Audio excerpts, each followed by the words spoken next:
everyone, welcome back. I hope you all are fine and safe. So in this video we are going to continue with chapter number 5, understanding elementary shapes. So इस video के part 1 में हमने देखे थे question number 1, 2 and 3 और अभी हम start करेंगे with question number 4. So question number 4 है write whether the following statements are true और फॉल्स, यानी कि हमें बताना है कि ये स्टेटमेंट्स ट्रू है या फॉल्स है. ठीक है. सो फर्स्ट क्वेश्चन है if m is the mid point of P Q then P Q is equals to half of P M. ठीक है. अब इसको हम डायग्राम की फिगर की हेल्प से समझेंगे कि क्वेश्चन हमें क्या दिया. ठीक है. क्वेश्चन बोला है कि पी क्यू लाइन सेगमेंट है, तो पी क्यू एक लाइन सेगमेंट बना लेते हैं. ठीक है. जिसका m जो है वो मिड पॉइंट है. अब जो मिड पॉइंट होता है वो क्या करता है, पूरे लाइन सेगमेंट को 2 इक्वल पार्ट्स में डिवाइड कर देता है. ठीक है. यानी कि अब 2 इक्वल पार्ट क्या हो गए, पी एम हो गए और सेकेंड क्या हो गया हमारा एम क्यू हो गया. ठीक है. यानी कि पी एम और एम क्यू को प्लस करेंगे तो क्या बनेगा, पी क्यू बनेगा. ठीक है.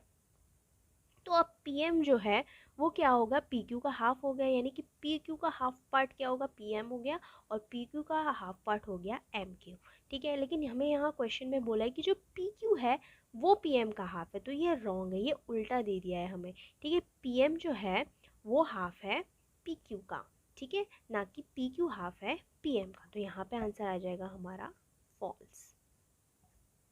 नाउ नंबर टू हमें दिया है the angle between the east direction and south direction is a right angle. यानी ईस्ट और साउथ डायरेक्शन के बीच में जो एंगल मिलता है वो राइट एंगल होता है. तो हम यहाँ पे एक फिगर बना लेंगे. ठीक है. ये हो गया ईस्ट, वेस्ट, नॉर्थ और साउथ. अब ईस्ट और साउथ में यानी कि ईस्ट डायरेक्शन में और साउथ डायरेक्शन में कौन सा एंगल बन रहा है, 90 डिग्री एंगल बन रहा है, राइट एंगल बन रहा है, यानी कि answer is true. Then number 3 हमें बोला है when the hands of a clock move from 6 to 7 it turns through 30 degree. अब बोल रहे हैं कि 6 से लेके 7 यानी कि एक डिजिट जब क्लॉक में मूव करता है तो वो कितनी डिग्री का होता है, तो वो 30 डिग्री का होता है. क्या वो 30 डिग्री का होता है? सबसे पहले तो हम समझेंगे कि क्लॉक होती है सर्कल. ठीक है. और सर्कल कितने डिग्री का होता है, 360 डिग्री का होता है. ठीक है. अब क्लॉक में कितने डिजिट्स होते हैं, तो देखो यहाँ 12 होता है, यहाँ 1 2 3 4 5 6 7 8 9 10 11, टोटल कितने डिजिट्स होते हैं, 12. तो 360 को आप डिवाइड कर लो 12 से. ठीक है. तो 12 थ्रीज़ा होता है. ठीक है. 36 और लास्ट में ये जो ज़ीरो है वो आपको इसके पीछे लगा देना है. ठीक है. तो ये 12 को आप 360 से डिवाइड करोगे तो क्या आएगा आंसर, 360. ठीक है. यानी कि ये जो एक डिजिट है यानी कि 12 से 1 या 1 से 2, 2 से 3 या 3 से 4, 4 से 5, 5 से 6, ये कितनी डिग्री का होता है, 30 डिग्री का होता है. ठीक है. यानी 6 to 7 यानी कि अगर ये जो हैंड है वो 6 से लेके 7 तक मूव कर रहा है तो वो कितनी डिग्री मूव कर रहा है, 30 डिग्री मूव कर रहा है. ऐसे ही 7 से 8 जा रहा है, अगेन 30 डिग्री, 8 to 9 30 डिग्री. ठीक है. तो ये जो एंगल होता है वो 30 डिग्री का होता है. तो yes, answer is true. Number 4 two parallel lines never intersect each other. बोल रहे हैं कि ये जो दो पैरेलल लाइन होती हैं, ठीक है, ये कभी एक दूसरे को इंटरसेक्ट नहीं करती. तो येस, ये एक दूसरे को कभी इंटरसेक्ट नहीं करती. इसका भी आंसर आएगा ट्रू. अब देखते हैं नेक्स्ट नंबर 5 बोला है only one pair of opposite side of a trapezium is parallel. अब ट्रेपेजियम का हम डायग्राम देखेंगे. ट्रेपेजियम होता कैसे है, तो ट्रेपेजियम इस तरीके से होता है. ठीक है. ये होती है पैरेलल साइड और इसकी जो ये दो साइड्स होती हैं, ठीक है, other pair of opposite side, ये जो होती है ये पैरेलल नहीं होती. ठीक है. अब ये तो दो लाइन पैरेलल जा रही है इस तरीके से. ठीक है. ये तो कभी एक दूसरे को इंटरसेक्ट नहीं करेंगी. लेकिन ये जो दो लाइन्स हैं इसको अगर हम इंटरसेक्ट करते हैं तो देखो ये इंटरसेक्ट कर रही हैं. ठीक है. तो these two pair of parallel lines, okay sorry, these two pair of lines are not parallel but these two pair of lines are parallel. यानी कि ये दो पैरेलल है. ठीक है. और ये पैरेलल नहीं है. ठीक है. तो यहाँ पे हम क्या बोलेंगे, two parallel lines, sorry, only one pair of opposite side of a trapezium is parallel. तो यहाँ पे आएगा ट्रू कि येस, जो एक पैर है यानी कि ये वाली पैर है वो पैरेलल होती है, ये वाली जो पैर होती है वो पैरेलल नहीं होती. देन देखेंगे नंबर 6 हमें पूछा है the shape of a compass box is cube. जो कंपास बॉक्स होता है वो क्यूब शेप का होता है, जैसे कि यहाँ पे मैं एक कंपास बॉक्स आपको दिखाऊं, ठीक है, जैसे ये कंपास बॉक्स है, तो क्या ये क्यूब शेप का है? नहीं, ये क्यूब शेप का नहीं है। ये कैसा शेप है? क्यूबॉइड शेप है, ठीक है। जैसे यहाँ पे आपको रेक्टेंगल दिखाई दे रहा है, ठीक है, इसकी ये वाली साइड भी रेक्टेंगुलर है, ठीक है, ये साइड ले लो या ये साइड ले लो, ठीक है, हर साइड से ही आपको रेक्टेंगल दिखाई दे रहा है, ठीक है। तो ये क्या फॉर्म कर रहा है? क्यूबॉइड फॉर्म कर रहा है, ना कि क्यूब। तो यहाँ पे आंसर आ जाएगा हमारा false. Then number 7, a cube has 12 edges. एक क्यूब के अंदर 12 एजेस होती हैं, ठीक है। सबसे पहले तो हम क्यूब बना के देख लेंगे और एजेस काउंट कर लेंगे कि 12 एजेस होती हैं या नहीं, ठीक है। तो क्यूब कुछ इस तरीके से दिखाई देता है, ठीक है।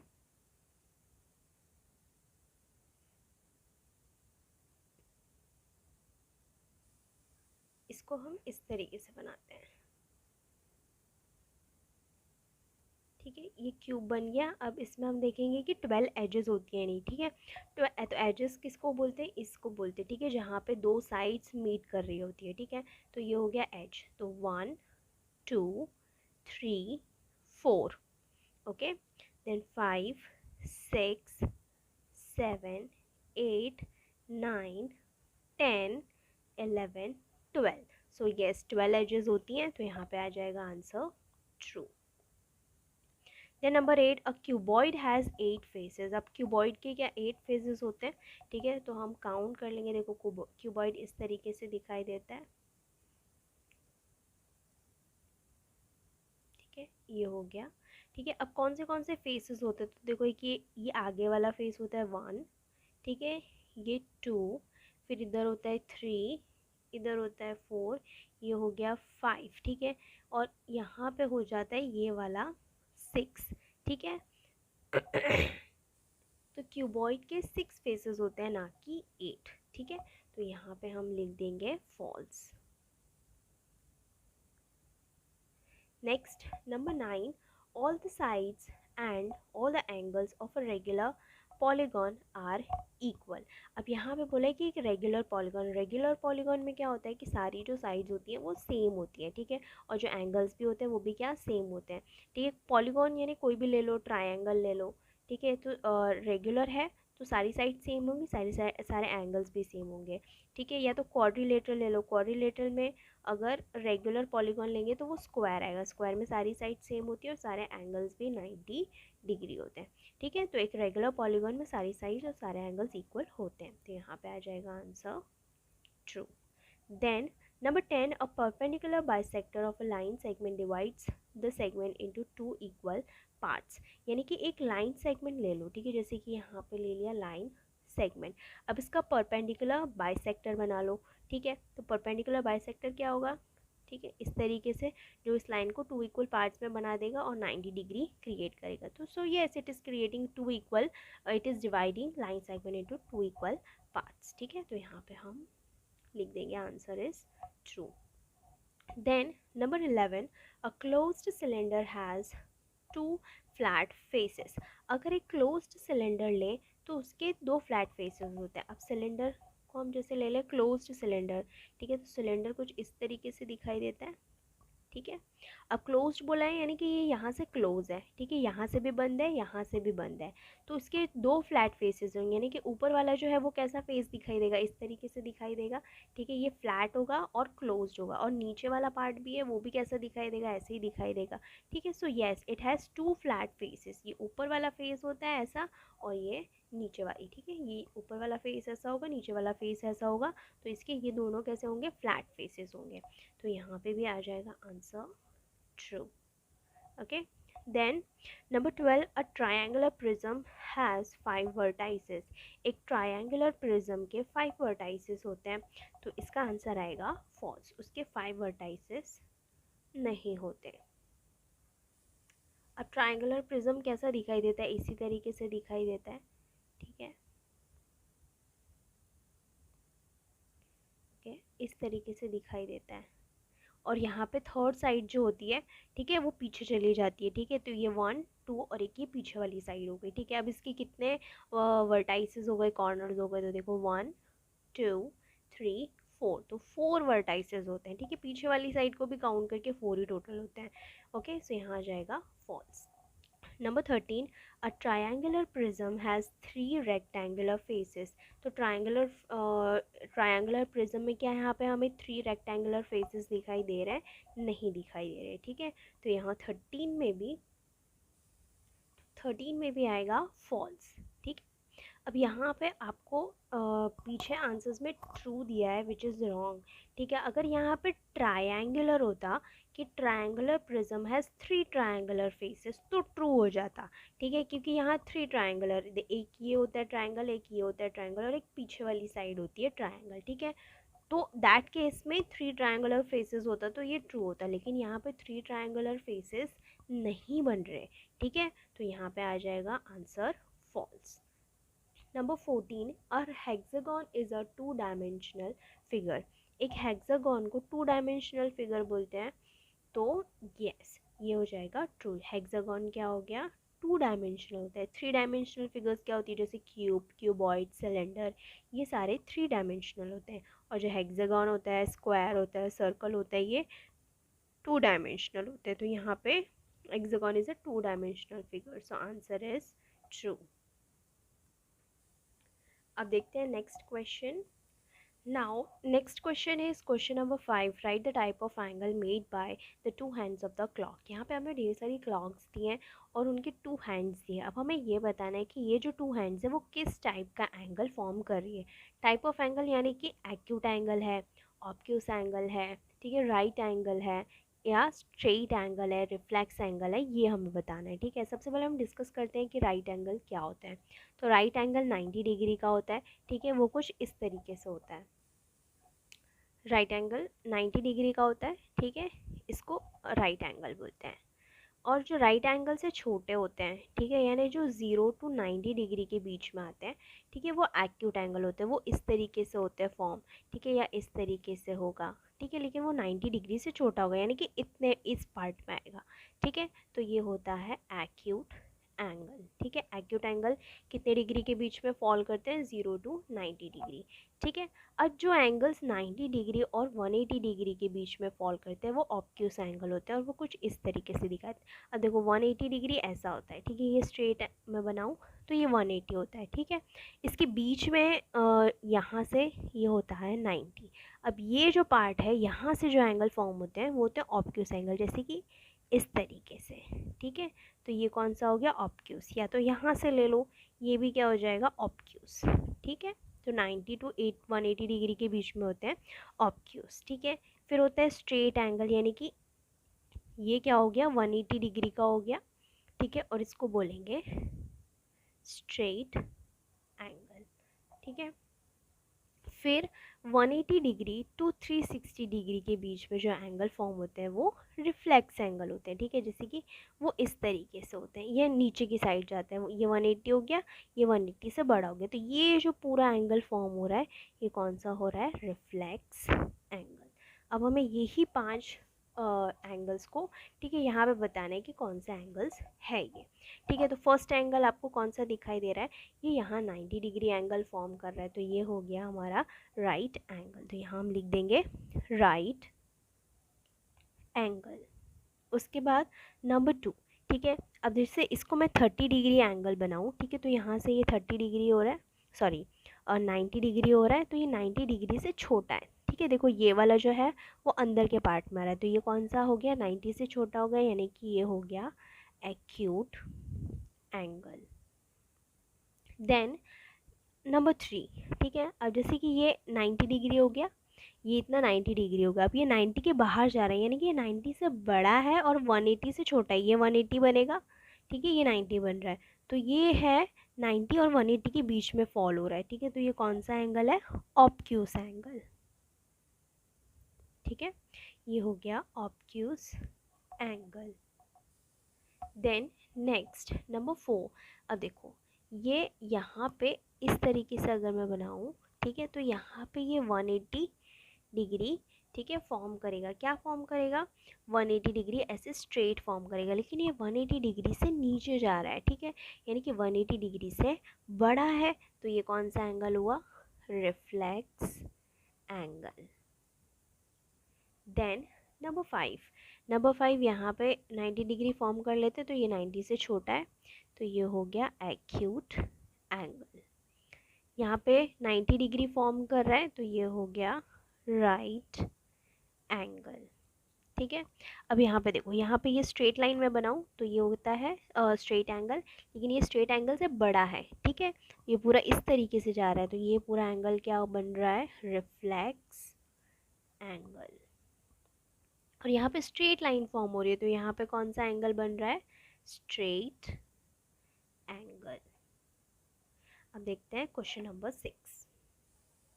अब देखते हैं question number 6। Right the measure of the angle between the two hands of a clock. यानी कि ये जो टू हैंड्स के बीच में जो एंगल फॉर्म हो रहा है, ठीक है, ये हमें बताना है। ठीक है, तो अभी अभी हमने ट्रू और फॉल्स में डिस्कस किया कि दो नंबर के बीच में, क्लॉक के अंदर दो नंबर के बीच में कौन सा एंगल फॉर्म होता है, 30 डिग्री एंगल फॉर्म होता है। कैसे फॉर्म होता है, अब जैसे कि ये क्लॉक है, ये पूरी राउंड है, ठीक है, पूरा सर्कल 360 डिग्री का होता है। ठीक है, और क्लॉक में कितने डिजिट्स होते हैं, 12।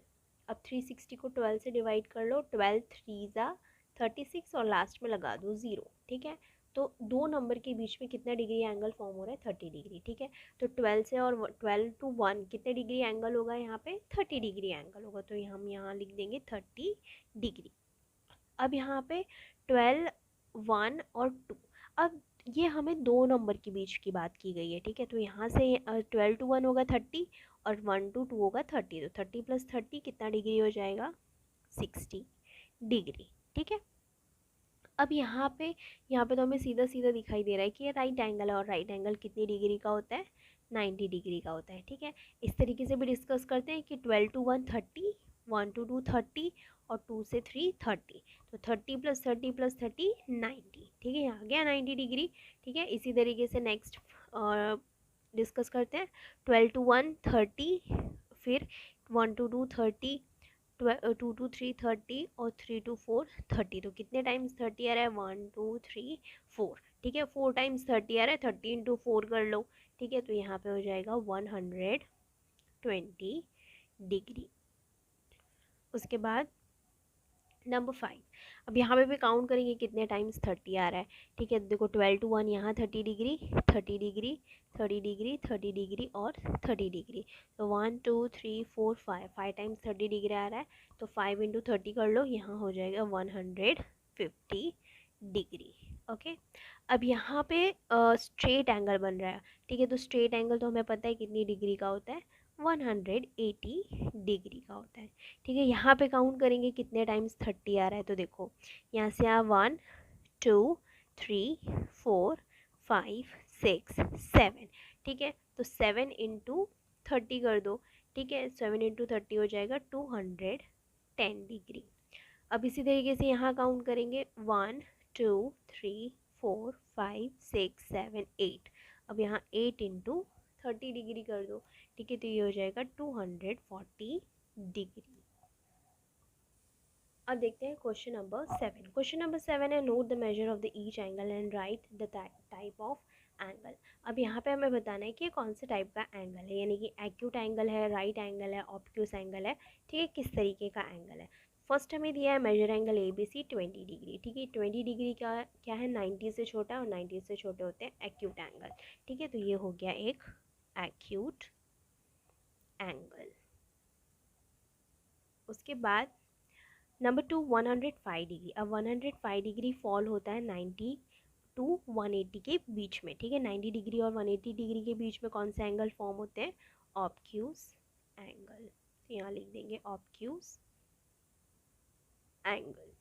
Then number 3 90 degree, 90 degree angle को क्या बोलते हैं, राइट एंगल। उसके बाद number 4 angle, measure angle R M P, वो है 190 डिग्री। 190 डिग्री 180 से बड़ा होता है, तो 180 डिग्री से बड़े कौन से एंगल होते हैं, रिफ्लेक्स एंगल। तो यहाँ लिखेंगे हम रिफ्लेक्स एंगल। नेक्स्ट हमें दिया है measure angle R T F 225 degree. ठीक है, 225 डिग्री भी 180 से बड़ा है, तो ये भी है रिफ्लेक्स एंगल। उसके बाद measure angle X Y Z 89 degree, 89 degree 90 से छोटा है, ठीक है। 90 से छोटे कौन सा एंगल होते हैं? Acute angle. उसके बाद number 7 measure angle S K Z 180 degree, 180 degree होते हैं स्ट्रेट एंगल, तो यहाँ लिख देंगे straight angle. Then number 8 measure angle E D G 65 degree, 65 degree 90 से छोटे होते हैं, तो 90 से छोटे होते हैं एक्यूट एंगल। उसके बाद measure angle G H I 91 degree, अब देखो ये 90 से बड़ा है और 180 से छोटा है, तो ये हो गया obtuse angle. Then number 10 measure angle F O X 95 degree, ये भी 90 से बड़ा है 180 से छोटा है, तो ये भी हो गया obtuse angle. Now question number 8, look at the figure and write the type of angle. अब यहाँ पे हमें फिगर देखनी है और हमें टाइप ऑफ एंगल बताना है, यानी कि ये कौन से टाइप का एंगल है, एक्यूट एंगल है, राइट एंगल है, ऑब्क्यूज है, रिफ्लेक्स है या स्ट्रेट है। सो स्टार्ट करते हैं विथ नंबर 1। अब देखो ये 90 डिग्री एंगल होता है ऐसे, ठीक है। अब ये 90 से छोटा है, तो ये है एक्यूट एंगल। अब यहाँ पे ये 90 डिग्री फॉर्म कर रहा है, ठीक है, इधर से ऐसे, तो ये हो गया राइट एंगल। अब यहाँ पे ये 90 डिग्री होता है और ये 180 डिग्री होता है, तो ये 90 और 180 के बीच में है, तो ये हो गया ऑब्क्यूज एंगल। देन नेक्स्ट यहाँ पे देखो ये स्ट्रेट लाइन अगर मैं बनाऊँ, ठीक है, तो ये स्ट्रेट लाइन से बढ़ा जा रहा है, यानी 180 से बड़ा है, तो ये हो गया एंगल रिफ्लेक्स एंगल। उसके बाद नंबर 5, ठीक है, यहाँ पे भी ये 90 डिग्री फॉर्म कर रहा है, तो नंबर 5 भी कौन सा एंगल है? राइट एंगल है, तो यहाँ हम लिख देंगे राइट एंगल। यहाँ पे ये 90 डिग्री से छोटा है, तो ये हो गया एक्यूट एंगल। और यहाँ पे ये स्ट्रेट लाइन से बड़ा है, तो ये हो गया रिफ्लेक्स एंगल। उसके बाद यहाँ पे ये स्ट्रेट लाइन फॉर्म कर रहा है, तो ये हो गया straight angle, straight angle. Now next question is number 9. Draw a line, mark point ABC on line such that B is between A and C. Verify that AB plus BC is equals to AC by measuring AB, BC and AC. अब यहाँ पे हमें क्या करना है? एक line बनानी है, ठीक है। स्टेप बाय स्टेप करते जो जो ये बोलेंगे हम करते जाएंगे, ठीक है। तो सबसे पहले तो हमें बोला है ड्रॉ अ लाइन, यानी कि हम एक लाइन बना लेंगे। उसके लिए हमें चाहिए होगा स्केल और पेंसिल, ठीक है। आपको भी क्या करना है? ये स्केल और पेंसिल से ही बनाना है, ठीक है। तो सबसे पहले इन लोगों ने बोला है कि एक लाइन बना लो, तो हमने ये लाइन बना ली, ठीक है। अब बोला है कि mark point A B C on it, तो इस पर मार्क पॉइंट्स मार्क कर लेने ए, ठीक है। उसके बाद यहाँ बना देते हैं सी। अब बोला है B is between A and C, यानी कि बी कहाँ है? ए और सी के बीच में है, तो हम कहीं पे भी बना सकते हैं, यहाँ बना सकते हैं, यहाँ बना सकते हैं, तो हम यहाँ बना लेते हैं, ठीक है, इस तरीके से। अब बोला है कि वेरीफाई करो क्या A B plus B C is equals to A C हो रहा है by measuring line segment A B C और ए सी, ठीक है। तो मेजर करते हैं कि ए बी कितने सेंटीमीटर का, ए बी मेजर करना है और यहाँ पे लिख देना है, ठीक है। तो ए बी को मेजर करो, ए बी कितने सेंटीमीटर का हो रहा है, ठीक है। तो यहाँ पे देखो ए से लेके बी तक कितना हो रहा है, ये 2.5 हो गया, ये 2.6 और ये 2.7 हो गया, तो ए बी है हमारा 2.7 सेंटीमीटर, ठीक है। अब जो मेरा आ रहा है ज़रूरी नहीं है कि आपका भी आए, क्योंकि आप अलग मेजर लोगे, ठीक है। आपका बी हो सकता है कि आगे हो पीछे हो, तो ये ज़रूरी नहीं है ये सबका सेम ही हो, आपको खुद मेजर करना है और यहाँ पे लिख देना है, ठीक है। अब मेजर करेंगे बी सी के, हमारा बी सी कितने सेंटीमीटर है, तो बी सी हमारा यहाँ पे मेजर करेंगे, ओके, यहाँ पे 3 सेंटीमीटर हो रहा है, 3.1, 3.2, 3.3, 3.4 सेंटीमीटर हो रहा है। ठीक है, तो यहाँ पे हम लिख देंगे 3.4 सेंटीमीटर। ठीक है, अब देखो हमें क्या बोला है, A B plus B C, यानी कि ए बी जितना है और बी सी जितना है उसको प्लस करना है। तो 2.7 प्लस 3.4 कर देना है। तो इसको प्लस करेंगे, यहाँ प्लस कर लेते हैं 2.7 और 3.4। 7 प्लस 4 11, यहाँ 1 कैरी हो जाएगा। फिर 3 प्लस 2 5 प्लस 1 6। ठीक है, तो यहाँ हो गया 6.1 सेंटीमीटर। अब ए सी हमको मेजर करना है कि क्या 6.1 सेंटीमीटर है। ठीक है, तो देखो यहाँ पे आप मेजर करोगे, ठीक है, ए से लेके सी तक। So yes it is 6.1 centimetre. ठीक है, आपका 6.1 सेंटीमीटर आ रहा है। ठीक है, तो इससे क्या प्रूफ होता है कि ए बी और बी सी को प्लस करेंगे तो हमें क्या मिलेगा, ए और सी। ठीक है, लाइन सेगमेंट ए सी मिलेगा। So line segment A B plus line segment B C is equals to line segment A C. Now question number 10। Question number 10 हमें दिया है, draw two positions of the hand of a clock such that the hand completes 1/4 of a rotation, half of a rotation and 3/4 of a rotation. अब यहाँ पे हमें 3 clocks दी गई है, उसमें हमें हैंड्स बनाना है इस तरीके से कि फर्स्ट में 1/4 रोटेशन आ रहा हो, ठीक है, और 2 हैंड्स के बीच में 1/4 रोटेशन आ रहा हो, और यहाँ पे 2 हैंड्स के बीच में हाफ रोटेशन आ रहा हो, और यहाँ पे 2 हैंड्स के बीच में 3/4 रोटेशन आ रहा हो। ठीक है, अब 1/4 कितना होता है, जैसे अगर 12 से स्टार्ट करें तो 3 तक 1/4 होता है, यानी कि 4 टोटल पार्ट्स कितने होंगे 4। तो जैसे कि मैं इस क्लॉक को अगर 4 पार्ट्स में इस तरीके से डिवाइड करूँ तो मुझे 1 पार्ट कवर करना है। ठीक है, तो मैं फर्स्ट हैंड यहाँ बना दूँगी 12 पे और सेकेंड हैंड बना दूँगी 3 पे। ठीक है, तो ये जो हो जाएगा ये कितना पार्ट हो जाएगा, 1/4। इसी तरीके से इस क्लॉक को भी हम कितने पार्ट में डिवाइड कर लेते हैं, 2 पार्ट्स में डिवाइड कर लेते हैं। ठीक है, डिनोमिनेटर में वी हैव 2। ठीक है, अब बोला है कि हाफ रोटेशन होना चाहिए। ठीक है, तो आप 12 से 6 तक का बना लो वो भी हाफ हो जाएगा, या 9 से 3 बना लो वो भी हाफ हो जाएगा। ठीक है, और नहीं तो आप 2 से 8 बना सकते हो वो भी हाफ हो जाएगा। ठीक है, 10 to 4 बना सकते हो वो भी हाफ हो जाएगा। ठीक है, तो आप काफ़ी सारे तरीके से हाफ रोटेशन यहाँ पे दिखा सकते हो। ठीक है, तो हम ईजी वाला ले लेते हैं। ठीक है, हम यहाँ इस तरीके से दिखाएंगे 3 to 9। ठीक है, तो ये हो गया हमारा हाफ रोटेशन। अब यहाँ हमें दिखाना है 3/4 रोटेशन, यानी कि अगर हम 12 से स्टार्ट करें तो 3/4 रोटेशन कहाँ ख़त्म होगा, 9 पे। ये 1 पार्ट 2 पार्ट और ये 3 पार्ट हो जाएगा। ठीक है, तो हम यहाँ 12 से स्टार्ट करते हैं और फिनिश करेंगे 9 पे। ठीक है, तो ये जो पार्ट होगा ये हो गया 3/4 रोटेशन। ठीक है, जैसे ये 4 इक्वल पार्ट्स हो गए, ये हो गया फर्स्ट पार्ट, सेकेंड पार्ट और थर्ड पार्ट। ओके, तो ये तीनों हो गए 3/4 रोटेशन। अब देखते हैं क्वेश्चन नंबर 11। नाउ नेक्स्ट हमें दिया हुआ है question number 11, draw triangle XYZ, measure its sides, measure its angles, find the sum of the measure of its angles। अब यहाँ पे हमें बोला है कि एक ट्राइंगल बनाना है। ठीक है, तो सबसे पहले हम ट्राइंगल बनाते हैं। ठीक है, अब आप कोई भी ट्राइंगल बना सकते हो, एक्यूट एंगल बना सकते हो, ठीक है, ऑब्ट्यूस एंगल ट्राइंगल बना सकते हो, या फिर राइट एंगल ट्राइंगल बना सकते हो। ठीक है, तो मैं यहाँ एक राइट एंगल ट्राइंगल बनाऊंगी। ठीक है, जिसमें एक एंगल क्या होगा, 90 डिग्री का होगा।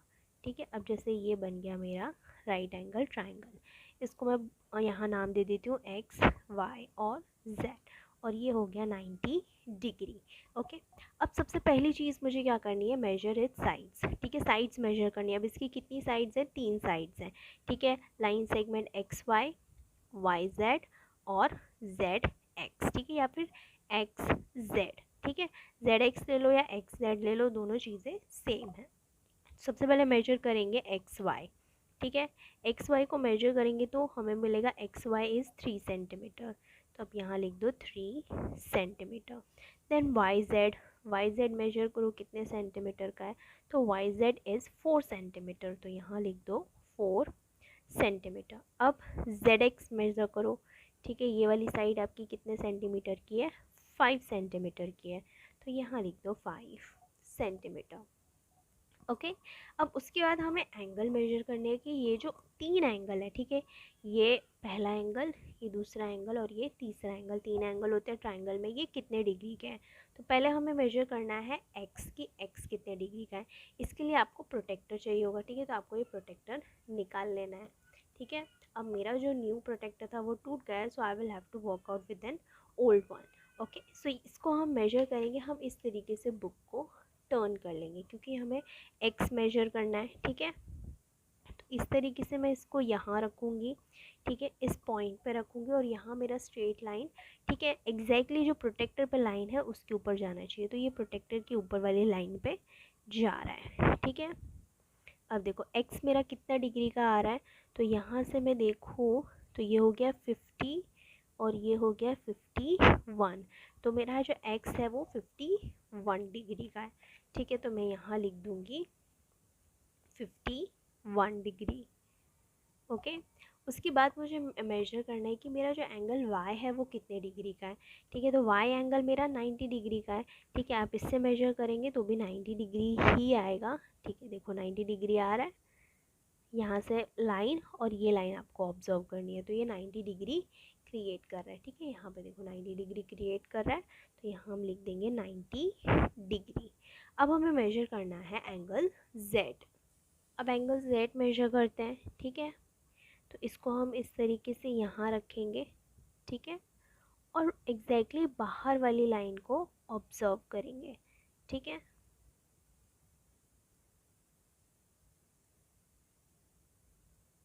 ओके, बाहर जो आपको मेजर दिखाई दे रहा है आपको वो ऑब्जर्व करना है, क्योंकि यहाँ से 0 डिग्री से स्टार्ट होगा, 0 to 10, 10 to 20 है, ठीक है, इस तरीके से, ठीक है। तो आप यहाँ ऑब्जर्व करेंगे कि जो एंगल Z है वो आपका बनेगा 39 डिग्री का। ओके, तो यहाँ हम लिख देते हैं 39 डिग्री।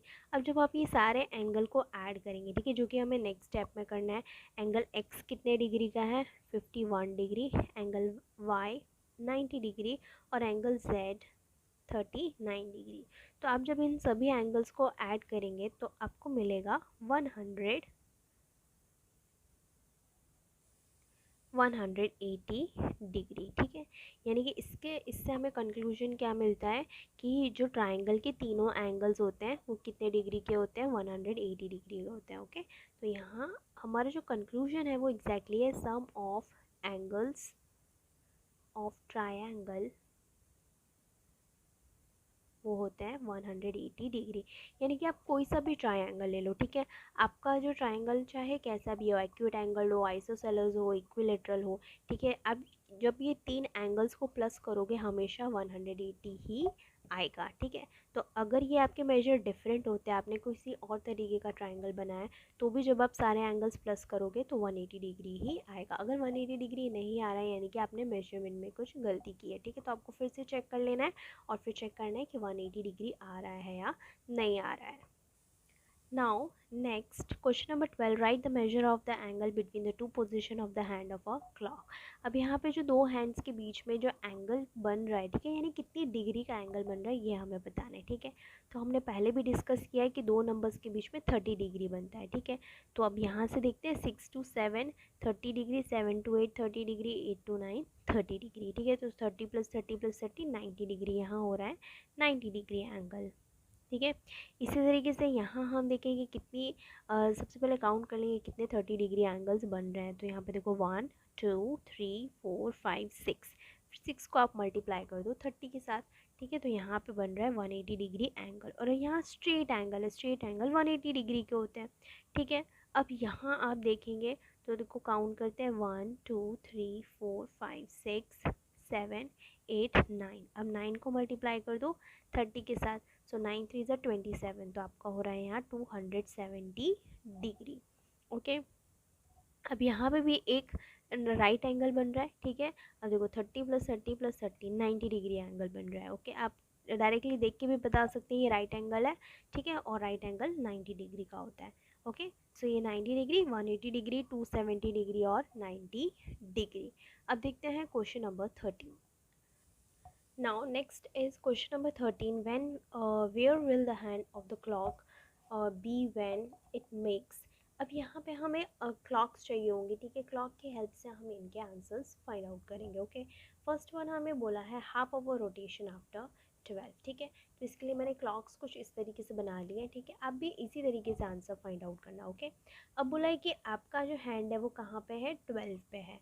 तो हाफ रोटेशन के बाद वो कहाँ पहुँच जाएगा, तो हाफ रोटेशन कहाँ कंप्लीट होगा, 6 के ऊपर।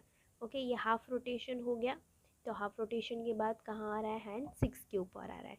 ओके, सो आंसर में हम लिखेंगे एट 6। उसके बाद नेक्स्ट है, इफ़ आपका जो हैंड है वो कहाँ पे है, 2 पे है, तो 1/4 रोटेशन के बाद कहाँ होगा। तो 1/4 रोटेशन के आप क्लॉक को 4 पार्ट्स में डिवाइड कर लो, इस तरीके से ये 4 पार्ट्स में हो गया, ठीक है। तो यहाँ 2 पे है, तो 1/4 के बाद यानी कि एक पार्ट, तो ये हो गया एक पार्ट। तो आपका जो हैंड है वो कहाँ आ जाएगा, एट 5। ओके, तो यहाँ पे हम लिखेंगे at 5। Now next number 3/4 rotation after 5, ठीक है। यानी कि आपका जो हैंड है वो है 5 के ऊपर, ठीक है। इसको पहले 4 पार्ट्स में हम डिवाइड कर लेते हैं, इस तरीके से ये हो गए 4 पार्ट्स। तो 3/4 रोटेशन, तो ये हो गया यहाँ पे 1/4, 2/4 और 3/4। तो 3/4 के बाद कहाँ आ जाएगा, ये आ जाएगा 2 के ऊपर। ओके, सो आंसर आ जाएगा हमारा eight 2। Now, question number 14. Question number 14 है, which direction will you face if you are facing, यानी कि अब हमें डायरेक्शन के बारे में जानना है, ठीक है। तो इसके लिए हम क्या करेंगे, डायरेक्शन की ही हेल्प से आंसर सॉल्व करेंगे। ओके, तो सबसे पहले हम क्या डायरेक्शन इस तरीके से बना लेंगे, ये हो गया ईस्ट, वेस्ट, नॉर्थ, साउथ, ठीक है। इसी फिगर की हेल्प से हम सारे के सारे आंसर फाइंड आउट करेंगे, ठीक है। अब आपको बताना है आप नॉर्थ फेस कर रहे हो, यानी कि आप कहाँ थे, नॉर्थ में थे। 1/4 रोटेशन के बाद आप कहाँ चले जाओगे, अब देखो ये हो गया 1/4, 2/4, 3/4 और ये पूरा 1 रोटेशन, ठीक है। पूरा ये 1 होता है। सो अगर आप नॉर्थ में हो और अगर आप 1/4 जा रहे हो, 1/4 इतना होगा, तो आप कहाँ पहुँच जाओगे, ईस्ट में पहुँच जाओगे, ठीक है। तो आप कौन सा डायरेक्शन फेस करोगे अब नॉर्थ के बाद, तो नॉर्थ से 1/4 के बाद आप फेस करोगे ईस्ट डायरेक्शन, तो यहाँ पे हम लिख देंगे ईस्ट। ओके, अब नेक्स्ट है नंबर 2। नंबर 2 के लिए भी हम सेम बनाएंगे, east, west, north, south. Okay, you are facing east, यानी कि आप ईस्ट में हो। ओके, हाफ रोटेशन के बाद आप कौन सा डायरेक्शन फेस करोगे, तो ये हो गया हाफ, ठीक है। हाफ इसी तरीके से होगा और ये हो जाएगा फुल। तो हाफ के बाद आप कहाँ पहुँच जाओगे, वेस्ट में पहुँच जाओगे, तो यहाँ हम लिख देंगे वेस्ट। उसके बाद ठीक है, थर्ड के लिए भी हम सेम फिगर बनाएंगे, ईस्ट, वेस्ट, नॉर्थ, साउथ। आप वेस्ट में हो, ओके, वेस्ट में हो। 3/4 रोटेशन के बाद आप कहाँ पहुँच जाओगे, तो ये हो गया 1/4, ये हो गया 2/4 और ये हो गया 3/4, ठीक है। 1 2 3 3/4 रोटेशन हो गया, आप कहाँ पहुँच गए, साउथ में, ठीक है। तो आप कौन सा डायरेक्शन फेस करोगे, you will face south direction. Now next question number 15, how much of a rotation will you make if you, अब यहाँ पे हमें बताना है कि हमें कितना रोटेशन हम करेंगे अगर हम ये इंस्ट्रक्शंस को फॉलो करें, ठीक है। यानी कि 1/4 रोटेशन या हाफ रोटेशन या 3/4 रोटेशन। ओके, सो सबसे पहले हमें क्या करना होगा, अगेन हम डायरेक्शंस बनाएंगे और फिर आंसर फाइंड आउट करेंगे। ओके, तो यहाँ पे बना लेते हैं हम east, west, north, south. Okay, starting from south, आपने साउथ से स्टार्ट किया एंड टर्न टू ईस्ट, और आप कहाँ पहुँच गए, ईस्ट में पहुँच गए घूम के, ठीक है। क्लॉकवाइज डायरेक्शन, अब आपको क्लॉकवाइज और एंटी क्लॉकवाइज का ध्यान रखना है। घड़ी किस तरफ से घूमती है, इस तरफ से घूमती है, ठीक है, इस तरीके से।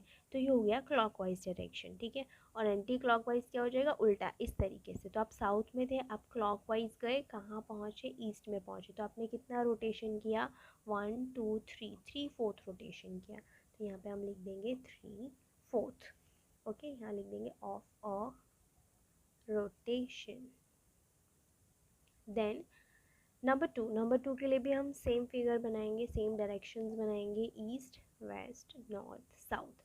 Okay, so start from west, आप वेस्ट में खड़े हो, ठीक है, ये रहा वेस्ट। उसके बाद टर्न टू ईस्ट, हमें ईस्ट तक जाना है, ठीक है, क्लॉकवाइज डायरेक्शन। अब क्लॉक किसी तरीके से घूमती है, आप पहुँच गए ईस्ट में, तो आपने कितना रोटेशन किया, हाफ।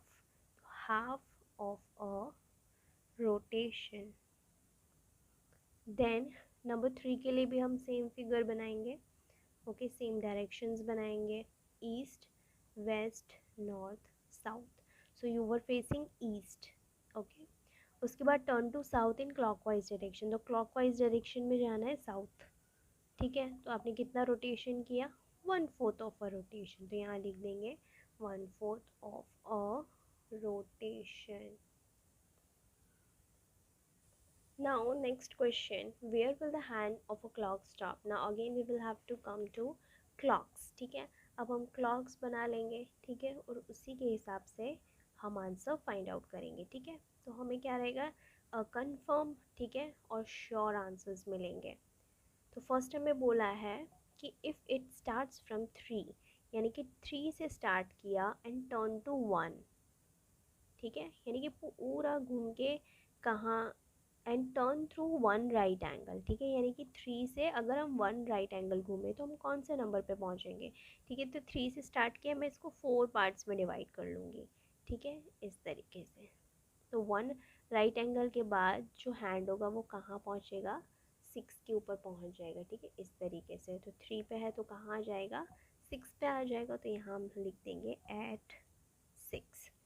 इसी तरीके से इफ़ इट स्टार्ट्स फ्रॉम 12, ठीक है, अब 12 से स्टार्ट हो रहा है तो हम ऐसा क्लॉक बनाएंगे। ठीक है, तो 12 से स्टार्ट हो रहा है और हम मूव कर रहे हैं 2 राइट एंगल्स। तो यहाँ पे 3 पे पहुँचेगा तो 1 राइट एंगल हो जाएगा, 6 पे पहुँचेगा तो 2 राइट एंगल्स हो जाएंगे, एक ये हो जाएगा और एक ये हो जाएगा। तो 12 के बाद अगर हम 12 से अगर हम 2 राइट एंगल मूव करते हैं तो कहाँ पहुँच जाएंगे? एट 6। आंसर लिख देंगे एट 6। ओके, उसके बाद अब थर्ड वन। ठीक है, 12 से आप स्टार्ट कर रहे हो और 3 राइट एंगल मूव कर रहे हो तो 12 पे ही रहने देंगे। यहाँ 2 राइट एंगल पे हम 6 पे आ गए थे, 3 राइट एंगल में हम कहाँ पे आ जाएंगे? एट 9। ये थर्ड राइट एंगल हो जाएगा। ओके, सो हम पहुँच जाएंगे एट 9। अब देखते हैं क्वेश्चन नंबर 17 जो कि मैच द फॉलोइंग है। Okay, so first one is acute angle. ठीक है, right angle, obtuse angle, straight angle और रिफ्लेक्स एंगल। हमें ऑप्शंस दिए हाफ ऑफ अ रोटेशन, यानी कि अगर हाफ रोटेशन हो तो कौन सा एंगल फॉर्म होगा? Less than 1/4 of a rotation. ठीक है, तो इसको हमें सेक्शन ए को सेक्शन बी के साथ मैच करना है। फर्स्ट है एक्यूट एंगल। तो एक्यूट एंगल क्या होता है? वो 90 डिग्री से कम होता है, यानी कि 1/4 रोटेशन से कम होता है। तो फर्स्ट का आंसर हमारा क्या आएगा? ऑप्शन बी, यानी कि less than 1/4 of a rotation, यानी कि 90 डिग्री से कम। सो फर्स्ट में हम लिख देंगे बी। देन है राइट एंगल। राइट एंगल क्या होता है? 1/4 ऑफ अ रोटेशन। तो सेकेंड का आंसर आ जाएगा D. Then obtuse angle. Obtuse angle क्या होता है? More than 1/4 of a rotation और लेस देन हाफ। ठीक है, यानी कि 90 डिग्री से बड़ा और हाफ यानी कि 180 डिग्री से छोटा। ओके, सो यहाँ पे ये है बिटवीन 1/4 और half of a rotation. So third का आंसर आ जाएगा E. Then fourth straight angle. Straight angle क्या होता है? Half of a rotation. Okay, तो यहाँ पे फोर्थ का आंसर आ जाएगा A, half of a rotation. उसके बाद रिफ्लेक्स एंगल होते हैं, वो होते हैं हाफ रोटेशन से बड़े होते हैं। ठीक है, और 1 रोटेशन से, यानी कि 1 फुल रोटेशन से छोटे होते हैं। हाफ रोटेशन से बड़े होते हैं और 1 रोटेशन से छोटे होते हैं। तो यहाँ पे आंसर आ जाएगा C, more than half and less than 1 rotation. So इसका आंसर आ जाएगा सी। अब देखते हैं हम 18th। यहाँ पे हमें एंगल्स को आइडेंटिफाई करना है कि कौन से टाइप का एंगल है। फर्स्ट हमें बोला measure angle D I S 225। अब 225 180 से बड़ा है तो ये हो गया रिफ्लेक्स एंगल। तो फर्स्ट का आंसर आ जाएगा E. Then measure angle R M C 180 degree. 180 degree होते हैं स्ट्रेट एंगल। सेकेंड का answer is D. Then number 3 measure angle C I D 90 degree. 90 degree होते हैं राइट एंगल। सो थर्ड का आंसर आ जाएगा B. Number fourth measure angle L G T 68 degree. अब 68 degree 90 degree से छोटे होते हैं तो ये हो जाएगा एक्यूट एंगल, यहाँ आंसर आएगा A. Then number 5 measure angle M R P which is equals to 105 degree. अब ये 90 से बड़ा है, 180 से छोटा है तो ये हो गया ऑब्ट्यूस एंगल। सो यहाँ आंसर आएगा C. Now next is question number 19, write the shape of the following. यानी कि ये जो हमें यहाँ पे ऑब्जेक्ट्स दिए हैं उसके हमें शेप आइडेंटिफाई करने हैं। ओके, सो फर्स्ट हमें दिया है क्रिसमस कैप। तो क्रिसमस कैप कौन से शेप की होती है? वो कॉनिकल शेप होती है, यानी कोन शेप की होती है, तो यहाँ हम लिख देंगे कोन। Number 2, book. बुक कौन से शेप की होती है? क्यूबॉइड शेप की होती है। एक्चुअली हमें 3D होता है तो 3D शेप लिखना है, ठीक है। 2D होता है तो 2D शेप के बारे में लिखना है। तो बुक 3D होती है तो यहाँ हम लिखेंगे क्यूबॉइड, ठीक है। उसके फेसेस रेक्टेंगल होते हैं तो cuboid. Cricket ball. Cricket ball होता है स्फीयर। Then round pencil. तो राउंड पेंसिल क्या होगी? सिलेंड्रिकल शेप में होगी, okay, cylinder. Then ice cream cone, वो भी कोन शेप का होगा, ठीक है। Then compass box. Compass box होता है क्यूबॉइड। ये हमें क्वेश्चन आई थिंक ट्रू और फॉल्स में भी था। Then number 20, draw the figure of a pentagon and hexagon. यहाँ पे हमें पेंटागन बनाना है और हेक्सागन बनाना है और उसके डायगोनल्स ड्रॉ करने हैं और काउंट करने हैं, ओके। तो सबसे पहले हम स्केल ले लेंगे, पेंसिल ले लेंगे, ठीक है, और फिर पेंटागन बनाएंगे। पेंटागन की कितनी साइड्स होती है? 5 साइड्स होती है, ओके। तो 5 साइडेड पेंटागन बनाएंगे इस तरीके से। 5 साइड्स वाला पेंटागन बना लेना है आपको, ठीक है। ये हो गया पेंटागन, ठीक है। सबसे पहले हम और फिगर्स बना लेते हैं, फिर डायगोनल्स बनाएंगे, ओके। अब ऐसे ही हेक्सागन बनाना है। हेक्सागन की 6 साइड्स होती है, ऐसे हम 6 साइडेड हेक्सागन बनाएंगे। 6 sided polygon hexagon, 5 sided polygon pentagon, okay. तो ये हो गया हमारा हेक्सागन। अब डायगोनल्स क्या होते हैं कि कोई भी हम 2 वर्टाइसेस को ज्वाइन कर रहे हैं, ठीक है। अब जैसे कि ये 2 वर्टाइसेस तो ज्वाइन, इसको नेम दे देते हैं ए बी सी डी ई। इसे नेम दे देते हैं A B C D E F. अब देखो ए तो बी के साथ कनेक्टेड ही है, लेकिन ए को हम सी के साथ भी कनेक्ट कर सकते हैं, तो उसको क्या बोला जाएगा? डायगोनल। अब ए को डी के साथ कनेक्ट कर देंगे। इसी तरीके से हम कनेक्ट करेंगे ई को बी के साथ, ठीक है, और ई को सी के साथ, ठीक है।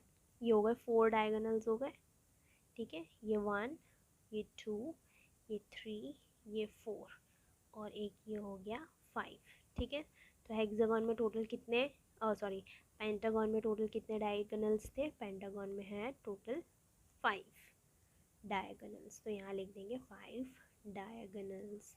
इसी तरीके से हमें हेक्सागन में भी बनाना है। तो ये देखो 1 2 3 4 देन 5 6 देन 7, उसके बाद एक यहाँ बनेगा 8 और एक बनेगा 9, ओके। यहाँ पे हो रहे हैं टोटल 9 डायगोनल्स। तो हेक्सागन के कितने डायगोनल्स होते हैं? टोटल 9 डायगोनल्स होते हैं। अब हम देखेंगे एक्टिविटीज़। एक्टिविटीज़ स्टार्ट करते हैं। एक्टिविटीज़ में हमें बोला है question number 1, draw the following figures, यानी कि हमें जो फिगर्स पूछी गई हैं वो हमें ड्रॉ करनी है। फर्स्ट हमें बोला है एक्यूट एंगल ट्राइंगल। अब एक्यूट एंगल ट्राइंगल जो होते हैं उसमें जो तीनों एंगल्स होते हैं वो क्या होते हैं? एक्यूट एंगल होते हैं, ठीक है। तो हम यहाँ पे एक्यूट एंगल ट्राइंगल बनाएंगे नंबर 1।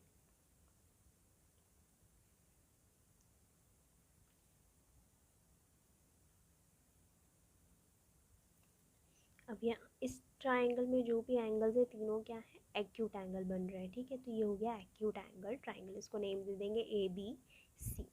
सेकेंड हमें पूछा बोला है राइट एंगल ट्राइंगल, यानी कि आपको एक राइट एंगल ट्राइंगल बनाना है जिसमें एक एंगल क्या होता है? राइट एंगल होता है, यानी कि 90 डिग्री का होता है, ओके। ये हो गया हमारा राइट एंगल ट्राइंगल, ये हो गया 90 degree angle, okay. A B C. अब दूसरा नाम भी डाल सकते हैं, एक्स वाई जेड डाल दीजिए या फिर पी क्यू आर डाल दीजिए, ओके। देन नंबर 3 हमें बोला है ऑब्ट्यूज एंगल ट्राइंगल, यानी कि ऑब्ट्यूज एंगल ट्राइंगल में क्या होता है? एक एंगल ऑब्ट्यूस एंगल होता है। ठीक है, तो मैं आपको बताऊंगी कैसे बनाना है। एक लाइन आप यहाँ बना लीजिए और एक ये ऑब्ट्यूस एंगल हो गया। ठीक है, और फिर ये दोनों पॉइंट्स को ज्वाइन कर दीजिए। ओके, ये हो गया ऑब्ट्यूस एंगल। ठीक है, इसको नेम दे देंगे P Q R. Next question number 2। Question number 2 हमें बोला है draw the following figures. Number 1 equilateral triangle. यहाँ हमें बनाना है इक्विलेटरल ट्राइंगल। इक्विलेटरल ट्राइंगल की सारी साइड्स क्या होती हैं, सेम होती हैं। ओके, तो हम एक काम करते हैं 3 सेंटीमीटर ले लेते हैं। ओके, तो यहाँ हो गया ये 3 सेंटीमीटर। ओके, अब यहाँ हम बना लेंगे 3 सेंटीमीटर और यहाँ से भी बना देंगे 3 सेंटीमीटर। ठीक है, तो ये क्या हो जाएगा, एक इक्विलेटरल ट्रायंगल। ओके, अब यहाँ पे आप नेम दे दो ए बी सी और यहाँ डाल दो 3 सेंटीमीटर 3 सेंटीमीटर और 3 सेंटीमीटर। ठीक है, अब ये 3 सेंटीमीटर ही क्या इंडिकेट करेगा कि आपका ये ट्रायंगल इक्विलेटरल है। देन नंबर 2 में हमें बनाना है आइसोसेलेस ट्रायंगल। आइसोसेलेस ट्रायंगल में दो जो साइड्स होती हैं वो सेम होती हैं। तो यहाँ हम बना लेंगे 3 सेंटीमीटर और 3 सेंटीमीटर। ठीक है, और थर्ड साइड जो होती है वो डिफरेंट होती है, तो ये थोड़ी छोटी है। ओके, अब इसको हम दे देंगे पी क्यू आर। ये हो जाएगा 3 centimetre 3 centimetre, which will indicate that this is the isosceles, this is an isosceles triangle. और ये साइड जो है वो 2 सेंटीमीटर की है। ठीक है, तो यहाँ लिख दो 2 सेंटीमीटर। नेक्स्ट है स्केलेन ट्राइंगल। स्केलेन ट्राइंगल की हर साइड डिफरेंट होती है। ठीक है, अब यहाँ पे हम बना लेंगे, जैसे यहाँ बना लो आप 4 सेंटीमीटर। ओके, ये हो गया 4 सेंटीमीटर। ठीक है, यहाँ से आप बना दो 3 सेंटीमीटर बना दो। ओके, ये हो गया 3 सेंटीमीटर। अब इसे जॉइन कर दो और देख लो कि कितने सेंटीमीटर का है। ठीक है, यहाँ पे भी ये 4 सेंटीमीटर ही आ रहा है, तो यहाँ पे हम थोड़ा इसका मेजर चेंज कर लेंगे। ओके, इसको हम थोड़ा और लंबा कर लेते हैं, हम इसको 3.5 बना लेते हैं। ओके, ये 3.5 हो गया, तो यहाँ लिख दो आप 3.5 सेंटीमीटर और उसे यहाँ से जॉइन कर लो। ठीक है, ये 4.1 जा रहा है। Okay, not exactly 4.1 centimetre. अब तीनों साइड्स डिफरेंट है, so this is a scalene triangle. Now let's start question number 3। ठीक है, एक्टिविटीज में क्वेश्चन नंबर 3 आपको दिया है ड्रॉ 5 क्लॉक्स, यानी आपको 5 क्लॉक्स बना लेनी है। तो मैंने इस तरीके से क्लॉक बना लिया है। अब आप यहाँ पे कॉइन का यूज़ कर सकते हो या फिर आप इस तरीके से कंपास का भी यूज़ कर सकते हो। Okay, then show an acute angle, an obtuse angle, a right angle, a straight and a reflex angle respectively between the two hands of a clock. Write the corresponding time indicated by each clock. अब यहाँ पे हमें क्या करना है, हर एक clock में एक डिफरेंट एंगल दिखाना है, यानी कि एक में एक्यूट, एक में obtuse, right angle, straight angle और रिफ्लेक्स एंगल। और साथ ही साथ आपको क्या करना है कि ये जो क्लॉक टाइम दिखा रही है, ठीक है, यानी जो हैंड्स हमने बनाया है, जो एंगल दिखा रहे हैं वो क्या टाइम शो कर रहे हैं वो भी हमें यहाँ पे लिखना है। ओके, तो फर्स्ट में हम बता देंगे हम एक राइट एंगल, सबसे पहले हमें एक्यूट दिया है, चलो एक्यूट बना लेते हैं। तो एक्यूट के लिए आप क्या करो, एक हैंड बना दो 12 पे और एक हैंड बना दो 1 पे। ओके, यहाँ पे कौन सा एंगल फॉर्म हो रहा है, एक्यूट एंगल। ठीक है, यहाँ लिख देंगे एक्यूट एंगल और यहाँ पे कितना टाइम हो रहा है, 1 o'clock। ओके, तो हम यहाँ लिख देंगे 1 PM आप लिख दो या AM लिख दो या फिर 1 o'clock, इस तरीके से लिख दो। ओके, सेकेंड हम दिखाएंगे ऑब्ट्यूस एंगल।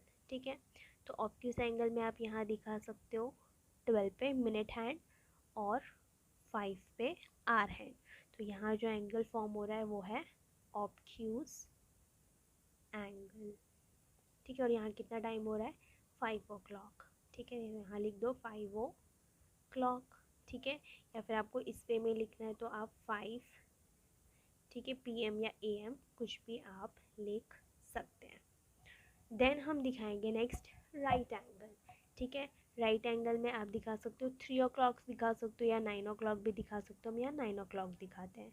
ठीक है, अब यहाँ पे कौन सा एंगल बन रहा है, राइट एंगल। तो यहाँ लिख दो right angle and the time is 9 AM लिख दो या PM लिख दो, या फिर लिख दो 9 o'clock। देन फोर्थ हमें दिखाना है स्ट्रेट एंगल। स्ट्रेट एंगल के लिए आप क्या ले लोगे, 6 o'clock, ठीक है। ये हो गया आर हैंड। तो यहाँ पे जो फॉर्म हो रहा है, ठीक है, ये हो गया स्ट्रेट एंगल। ओके, तो यहाँ पे हम लिख देंगे स्ट्रेट एंगल और टाइम हो रहा है 6 AM लिख दो, या आप PM भी लिख सकते हो, अदरवाइज आप लिख सकते हो 6 o'clock। देन हमें दिखाना है रिफ्लेक्स एंगल, ठीक है। रिफ्लेक्स एंगल में आप यहाँ पे दिखा दो आर हैंड 7 पे दिखा दो और मिनट हैंड दिखा दो आप 12 पे। तो यहाँ जो एंगल फॉर्म हो रहा है ये हो रहा है रिफ्लेक्स एंगल। यहाँ बना देंगे रिफ्लेक्स एंगल और टाइम हो रहा है 7 AM, और यू कैन राइट PM और यू कैन राइट 7 o'clock, ठीक है। तो यहाँ पे हमारा जो क्वेश्चन नंबर 3 होता है वो होता है ख़त्म। साथ ही साथ हमारा चैप्टर नंबर 5 भी होता है ख़त्म। So if you have any doubt, query और suggestion, let me know in the comment section. I will see you in the next video with a new chapter. Till then, bye bye, take care.